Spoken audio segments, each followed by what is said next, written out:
Дякую, шановна громада, що ви вистояли такі тяжкі дні тут на площі.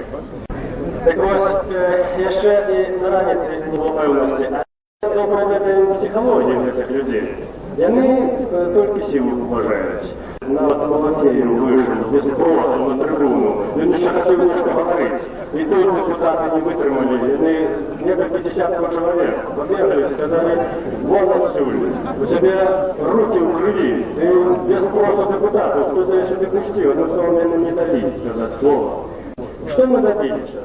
Мы добились максимуму, чего можно было в этой ситуации добиться. 100% добиться тут было немаксимум.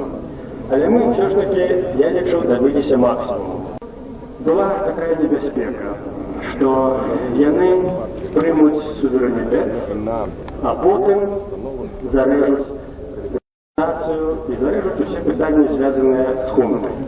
Нам вдалося настояти таким чином, як все ж таки розглядалися перші питання об спиненні діяльності КПП, КПСС, об департизації, об націоналізації майомості. Окромя того, удалося навіть нечакано, ми навіть це і не планували в початку, упустили просто успішно, але потім виправили. До КПП добавили ще і МКСМБ. И только после этого мы приступили до закона о суверенитете. Він прийнятий як закон об наданні конституційного статуса декларации о державном суверенитете. Конечно, это не то, что мы хотели.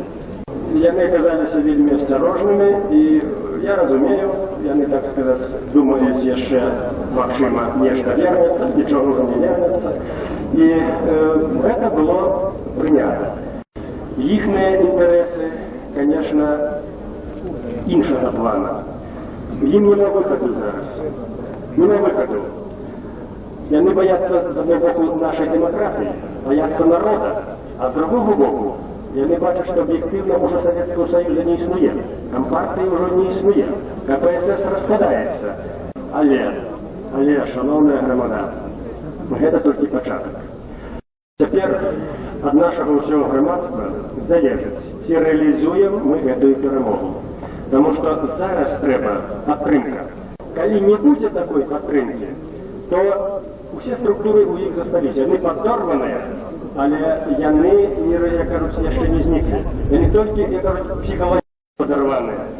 То вони зведуть до того, що усі ці завойови, вони не будуть реалізовані.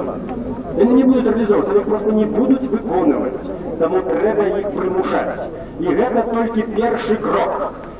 Коли така підтримка буде, то я впевнений, Беларусь будет и свободной, и незалежной, и не коммунистичной. У нас есть все возможности стать свободным, счастливым, заможным народом, и нас будут поважать, шановать, и тогда життя наше будет радостным. А жить добре – это самая наивысшая способность. Просто мы давно не жили, мы не жили еще при свободе. Мы еще добре усвідомляємо, что это такое.